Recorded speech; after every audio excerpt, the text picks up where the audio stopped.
Então aqui a gente vai estar falando um pouco, né, sobre o consumo de ácidos graxos saturados, e aqui eu separei alguns pontos de destaque para a gente estar conversando, né? Então a gente tem aí o consumo, né, de ácidos graxos saturados como um fator dietético que influencia nas proteínas plasmáticas e por isso, né, é um fator que vai trazer mais susceptibilidade para as pessoas apresentarem problemas cardiovasculares, como é o caso da aterosclerose. Claro que existem outros fatores dietéticos que são importantes, né? Quando a gente fala de aterosclerose, a gente tem aí o consumo de fibras, de fitoesteróis, tem também o alcoolismo, né? Consumo de bebida alcoólica, tabagismo, sobrepeso, sedentarismo, tudo isso.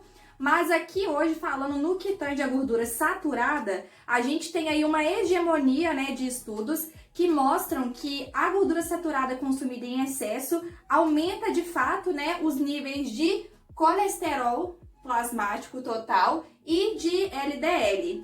E qual seria a relação, né, desse aumento desse colesterol total e desse LDL com a aterosclerose?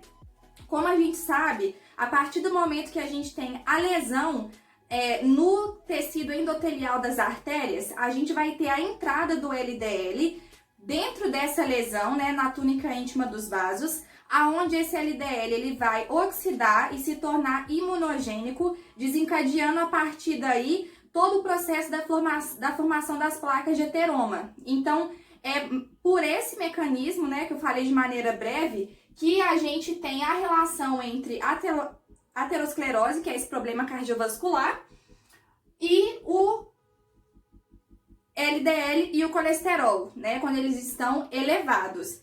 E vale ressaltar também que o LDL, né, ele é a lipoproteína que, como função primária, ele leva o colesterol para as artérias, tá? O que não é uma coisa ruim, né? A gente precisa de colesterol para formar aí as membranas lipídicas, para a síntese de alguns hormônios, né? Tem as suas funções. Aqui a gente está falando de uma desregulação, tá?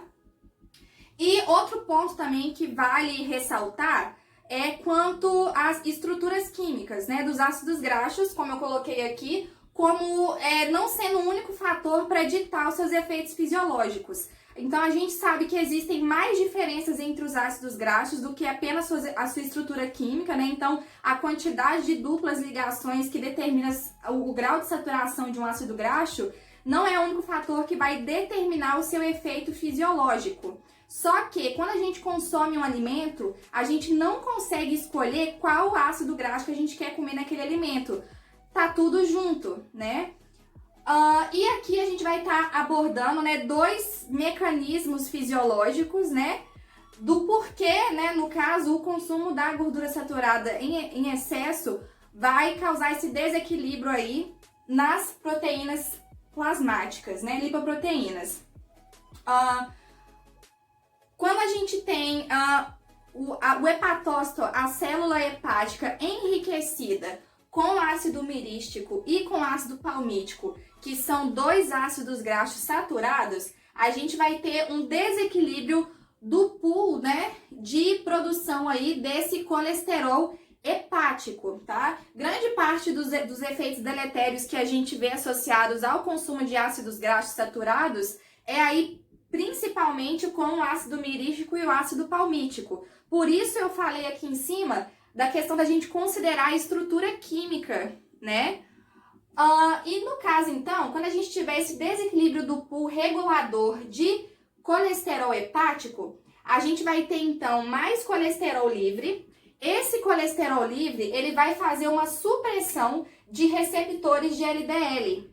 Então, aqui o LDL, que iria se ligar a esse receptor, não vai conseguir, porque ele vai estar suprimido aí pelo excesso desse colesterol livre. E com o LDL não podendo ligar ao seu receptor, a gente vai ter então um aumento do LDL circulante, né? Então aqui a gente tem um dos motivos pelo qual o consumo da gordura saturada, né, ácido mirístico e palmítico, vai acabar resultando em valores elevados de LDL e de colesterol. Outro fator também que a gente tem, né, que é relevante falar, após a gente consumir uma refeição com um conteúdo maior de gordura saturada, ele resulta em um aumento pós-prandial de VLDL, né? Pensando lá no metabolismo de lipoproteína, VLDL, ele é a primeira lipoproteína que sai ali do fígado depois do metabolismo endógeno, né, dos ácidos graxos. E o VLDL, posteriormente aí no metabolismo das lipoproteínas, ele vai ser convertido em IDL, que depois é transformado em IDL, né? Então, por isso, com esse aumento de VLDL pós-prandial devido ao consumo da gordura saturada, a gente tem aí mais um mecanismo do porquê o LDL aumenta, né, nesse caso.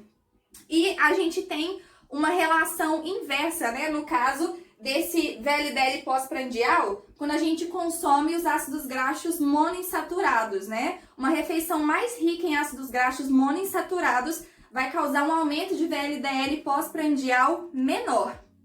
E isso aqui são apenas alguns dos mecanismos, né? Mas é importante a gente ressaltar que, de acordo com as diretrizes de cardiologia, a gente tem aí que ficar em torno de 10% de gordura saturada no VCT.